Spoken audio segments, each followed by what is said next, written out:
quick refresher course on making fast and dirty collage animations. I'm in After Effects. Go to Composition, New Composition. 1280 by 720 is good. I think the best frame rate to pick is that one, because I believe that's the one that YouTube uses. This can be changed once we've opened it up. And I think Render Classic 3D is fine. Ray Trace really slows things down.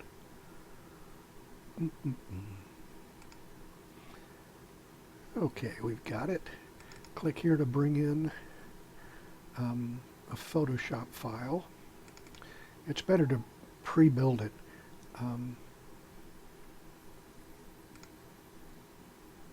Let's see here. I made up one called Collection. We're going to want it to be a composition retaining the layer size.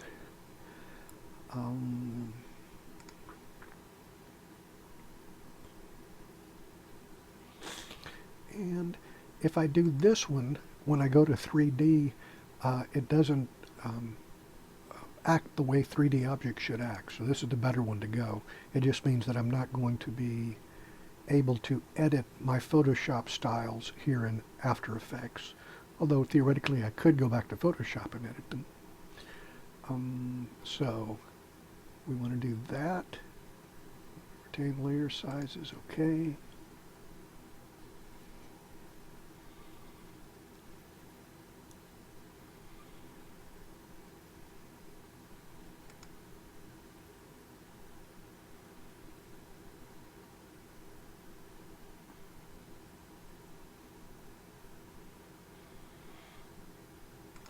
Now I want to pull in the collection.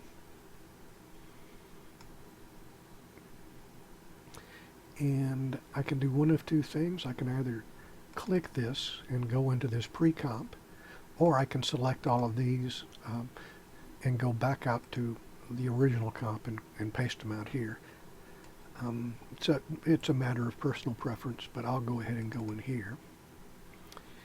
And of course, when I use my mouse roller, I can zoom in and out. Looks like I'm going to want to select things and bring down the size a little bit.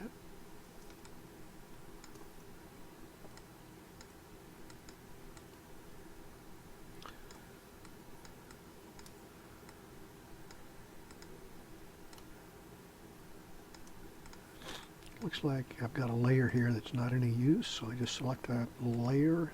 Whoops. Didn't mean to do that. Go back to the composition, select that layer, delete it, and then since this is my background layer, I might as well just freeze it. Now I'm going to want to create several levels, so I want to go to 3D, make all of these 3D. Better unlock that so I can make it 3D as well.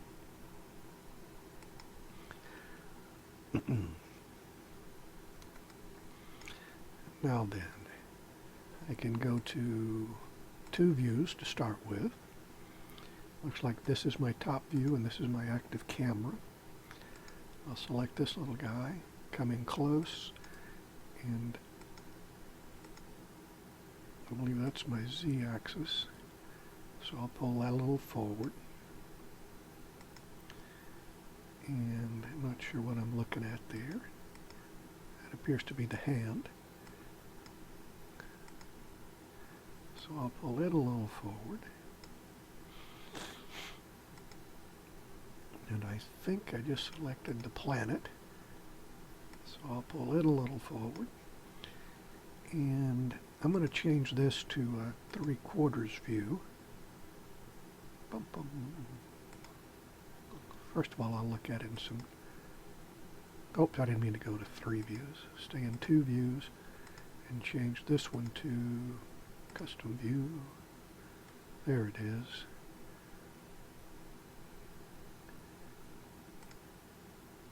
If I use, I believe it's this thing. No, it's that one. I can actually click and drag this around to get a look at it.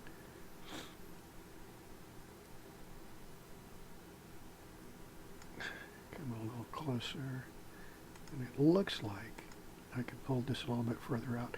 All I have to do is mouse over each of these arrows to see what I'm talking about. The Z is going to be back and forth, pulling back. Again, pull this a little forward. Pull that. Whoops. Command Z. That's too far back. I'm going to do that back, and then I'm going to push the background back a little bit. Now then, lock that again, deselect everything, get this little camera icon and move him around so I can see how things are looking now. There, that makes a lot more sense. Back up a little bit. So, in order to start actually having control over the camera view and the lighting, I need to add a camera, new camera, and the default camera is pretty handy. 2 nodes means I control both the camera and the point of interest, so that's a very handy one to have. I'll experiment more with these later, but I do think I want to be able to control focal distance. I think that's also, so most of these I can adjust later, so I'm just going to put the camera in. And already we see the camera out here, and I can see the lines. And if I click off of it, it looks like I can still see the camera lines, but just in case those guidelines go away, I believe I can go to View Options and click how I want things to look. In this case, the camera wireframes will always be on, and the spotlight wireframes will always be on. And that is a per window decision, I'm pretty sure. For instance, if I go over here and close off layer controls, I can still see the layer control lines over here, but now not over here in my active camera screen. Also, when I'm in my active camera screen, if I select this camera and move things around, in this case, you can see over on the left, I'm actually moving the camera, which is a great way to animate camera movements. And if I come over here and move him around, all I'm moving around is the scene, because this is not the active camera. This is just the scene. Now then,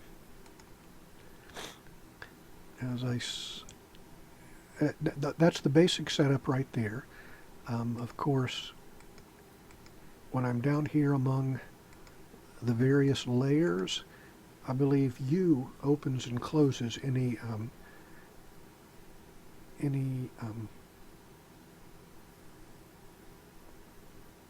changes I've actually made.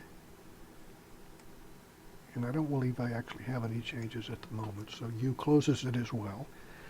If I grab, say, I'm not showing my layer controls, but I have selected it. If I go over here, I can verify that I've selected it. Now, I find it useful to go here, right here, and enable auto keyframe. Later I'll do enable motion blur, but it slows things down too much right here at the beginning.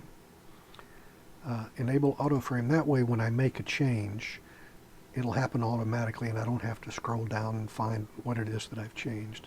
So for instance, if I go right here and select the little guy, let me move him around, and there should now be, yep, there's an adjusted frame. If I go out here, and I'm going to bring my handles back, show layer controls.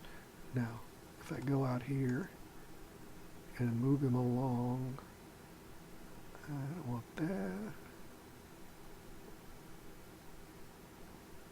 Can't seem to find the x-axis. So I'll go over here and look for it.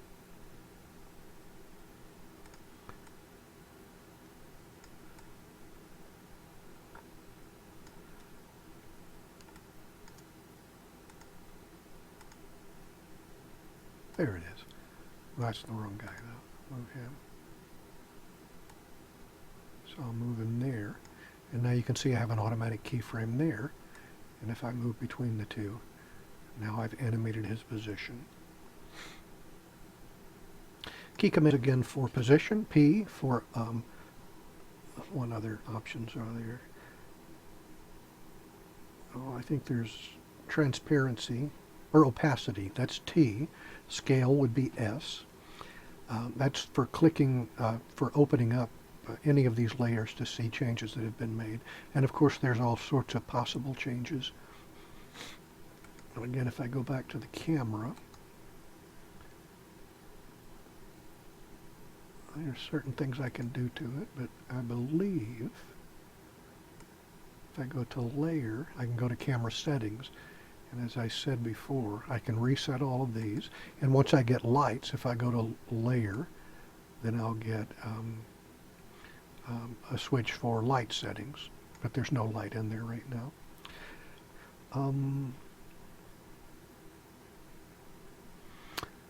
I have started a document in my Google Drive called After Effects Notes 2014.